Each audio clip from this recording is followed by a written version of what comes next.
Peace, family. Now that Donald Trump been elected president of the United States, he's been gathering a calamity of characters to lead these departments that set the standard for this country. And a lot of these people have had sexual allegations in their resume, and this is putting their appointment in doubt. But my thing is this: if a standard of decency and morality didn't play a role in selecting the president of the United States, then it shouldn't be considered for anybody else that he appoint.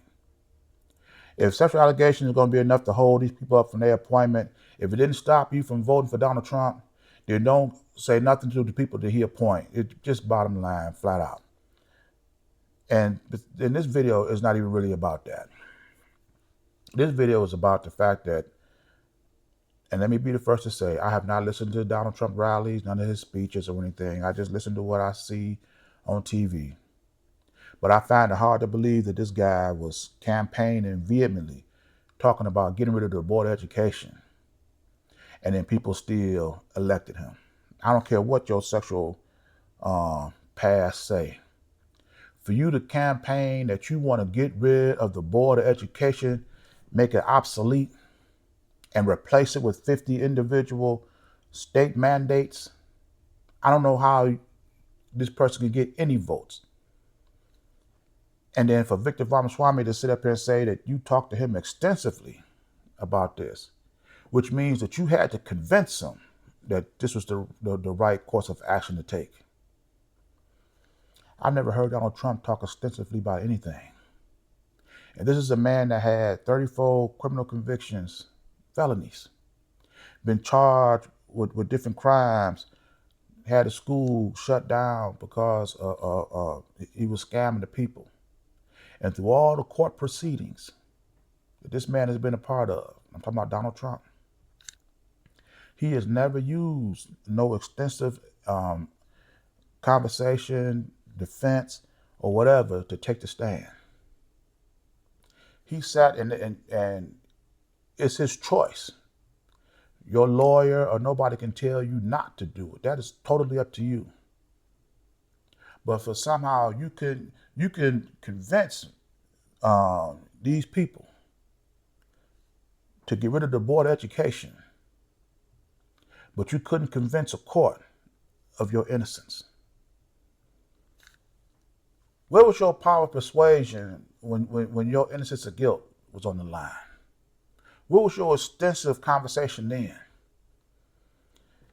This is why I say that this decision is not Donald Trump's. This is something that these people are put him up to do, and he's just stupid enough to do it.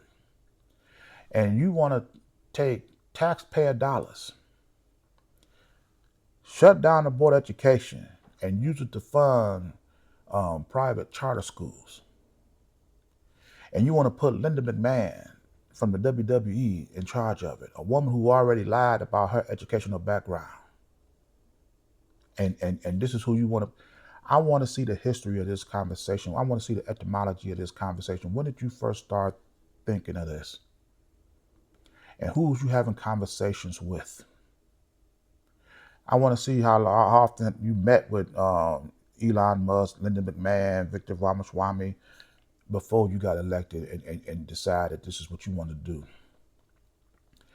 And for these people to be a part of this, who have achieved great economic and social success, despite the failures of the Board of Education.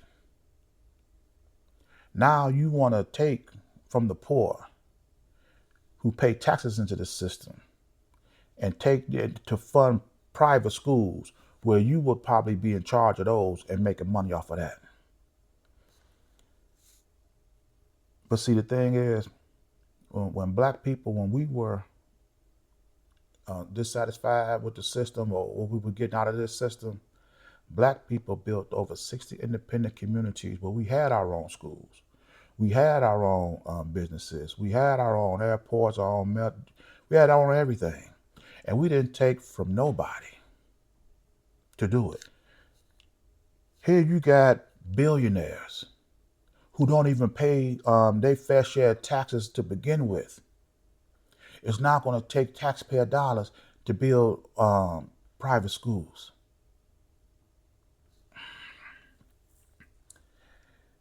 You know, if this does not be a wake up call for black people to build their own independent means to sustain their own existence, because see, it makes no sense that a white person can sit up here and say that he's going to defund colleges that teach um, the real history of this country and deny it funds, period, and we don't have an alternative for it. It makes no sense for Donald Trump to sit up here and say he's going to do anything to black people, and we don't have an independent means to sustain our own existence. We rely 100% on what these people give us, and we don't depend on anything that we do for ourselves. This leaves us vulnerable for everything. It shouldn't be anything that white people say that they can do to us that we don't already have an independent means to do it ourselves. And the fact that Donald Trump is president of the United States with his criminal past should also be a wake-up call to black people. Because if you were black in this country and if you had a felony conviction on your record, there are dozens of jobs that you are no longer qualified for. And there isn't one job that you would get in this country if you had pending litigation against you. If you go to court and your sentence is 2-3 months from now, and you try to get a job before your sentence date, there isn't a company in this country that's going to hire you until after that's been settled. But with Donald Trump, that's not even a speed bump. This man has 34 felony convictions and pending litigation still stacked up against him. And yet he was still able to run and be elected president of the United States. How are black people, with this blatant display of white privilege, how do we win in this system? And you can't even consider, you can't even compete in this system with this leaning so heavily towards whites. If this does not give us a wake-up call to build our own independent means to sustain our own existence, I don't know what will. And like I say, Donald Trump, Elon Musk, all these people that he's collecting, talking about get rid of the board education, they have enough economic wherewithal to build their own educational system. Why do you want to take from the poor? You know,